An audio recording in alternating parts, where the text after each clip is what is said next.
Hey guys, welcome to another Warframe video, and today I want to take a quick look at the second tier of amplifier parts, so the Shrike Prism, Shraxon Scaffold and the Jutini Brace. Now even though the amplifier that I made for this video is constructed exclusively out of the tier 2 parts, it's not something you necessarily want to do yourself, because the whole system is modular, so you can mix and match tier 1, tier 2 and tier 3 parts to create the amplifier that best suits you. I just made it all out of tier 2 parts so that I can make this video and we can all take a look at what the different parts do when you put them into an amplifier to hopefully help you decide which ones you want to go for. So the first thing you have to do to even be able to buy the blueprints is to go up to the rank of Observer with the quills, which will also let you choose one of the blueprints for free, which is really nice. It saves you 5,000 standing. Now to do this, you will either have to hunt a lot of Vonvalists, or what I would recommend is to do flawless Terrorist kills, where you capture the Terrorist using powered up Eidolon lures rather than killing it, which will grant you significantly more exceptional cores and make the Terrorist drop a flawless core as well, which gives you significantly more standing. You will also have to be at least the rank of Trusted with the Ostron to buy the required mining and fishing blueprints. As far as mining is concerned, you're going to need the Copperite Alloy blueprint, Maki's Veridos Refinement blueprint, and the Escher Devar Refinement blueprint. And you're gonna have to mine at least 100 Copperite, 30 Devar and 20 Veridos. Now I get a lot of messages from people asking me where they should go in the plains to mine a certain type of ore or a certain type of gem. And I think I came up with the perfect way to explain mining in Eidolon. Ore is red, gems are blue, it's all random, no matter what you do. Yes, what you get is completely random, so what you want to do is just run around the plains, go into every cave, because caves generally have more mining nodes, and just mine everything you see. The way I've been doing it lately, and it seems to work really well, is I do mining when I'm doing bounties, because a lot of the bounty objectives take place around a cave, so I'll finish the bounty objective, mine out the cave and move on to the next objective.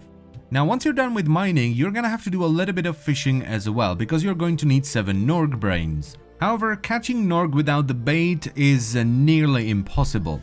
So you will need the Norg bait blueprint. However, to construct the Norg bait, you're going to need 10 Sharak teeth and 10 Karkina antenna. But to catch those, you will need the Twilight bait, which is fairly easy to get. It's just some Nisopod, Maprico, fish oil and a little bit of fish meat. I would also highly recommend getting some luminous dye, because you're going to be fishing at night. Now both Karkina and Sharak can be caught during the night along the shore if you are using the Twilight bait. I tried all of the popular spots and this one seems to be the best. This is the one that you find by turning left as soon as you leave Cetus and going all the way to the edge of the map. There is a lot of water, so when you throw in the bait there is plenty of space for the fish to spawn. And the way you want to use the Twilight bait is you only want to use one piece of bait. I was using multiple because I built a lot of it, so I was trying things out, but all you have to do is throw in one piece of bait along the shore. You don't have to aim for fishing hotspots with the Twilight bait and wait for the fish to spawn, though be warned, it might take a while sometimes. Once you get enough parts and make the Norg bait, you want to move to the big lake in front of Cetus, which is where you're gonna catch the Norg. However, unlike the Twilight bait, the Norg bait only works if you throw it into a fishing hotspot. The splashes you can see on the water right there. If you just throw it into the lake and you don't throw it into a hotspot, the bait will most likely not work, or at least it didn't for me. And this may once again take a while. I would very much recommend a resource booster for this, because if you have a resource booster active, you will catch twice the fish. And finally, you will need 15 Cetus Wisps for each part, so 45 Cetus Wisps in total.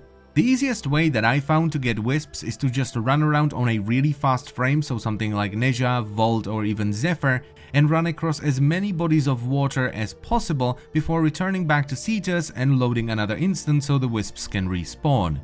And if you didn't pop a resource booster for the fishing part, you might want to do it for this one, because if you have a resource booster, you will get 2 Wisps instead of 1, which literally cuts down the time it will take you to gather all the Wisps in half. Also, one neat little thing that I started to do when I'm hunting for Wisps is to bring a sniper rifle, so that when I see something suspiciously wisp-shaped in the distance, I can zoom in and see if it's a wisp or not. And that's pretty much it. You should now have all the resources you're gonna need to build all 3 parts. Now let's talk a little bit about what each part actually does. So the Shrike Prism will affect the primary fire mode. It will give you sort of an Arca Plasmor type projectile that will pierce multiple enemies, always proc impact and do about 3,500 void damage. The hitbox on the projectile is also pretty damn big. The graphic makes it look like it's sort of this wimpy poof, but it actually has quite a bit of AoE. There is a reason why so many people use this prism, because this primary mode is so far the best one. It is far better than the original mode amp, and it's also better than the railgun of the tier 1 prism. It's fantastic for hunting the Vomvalis because most of the time it will one-shot both of their forms, and it's amazing at taking down the shields on the Teralis. It does an absolute crap ton of damage to it. If you have 4 people all with this prism, it will melt through the Teralis shields, and it makes soloing the Teralis much faster as well. And since it has a good amount of AoE damage and procs impact on everything, it's pretty good for doing normal missions as well, because the impact will stagger enemies, making it much safer for your operator to run around, and the amount of AoE you are able to do with this is fantastic for just clearing waves of enemies, if, of course, you don't go too high in level. Only do this up to sort of level 30 or 40. Next up is the Shrike Scaffold, which changes the secondary fire of the amp into an explosive projectile that does about 7,500 void damage. This also procs impact on every enemy it hits, but the range on it is very short and it does self-damage, though the self-damage isn't that high. Now, I know this may sound a little bit weird coming from me because I generally hate self-damage, but I actually like it on this one, because it doesn't do enough damage to straight up one-shot you if like a melee enemy runs into your face and you accidentally hit them with it. And it kind of allows you to heal your operator because there is no real penalty to your operator dying. So if you're low on health, you can just blow yourself up and you're back to full health. Ta-ta! Though with all that said, I think I still prefer the tier 1 Opticore firing mechanic, because this doesn't really do much in an Eidolon fight. Everything is too far away from you, so you can't really do damage with it, but it is pretty good for doing normal missions.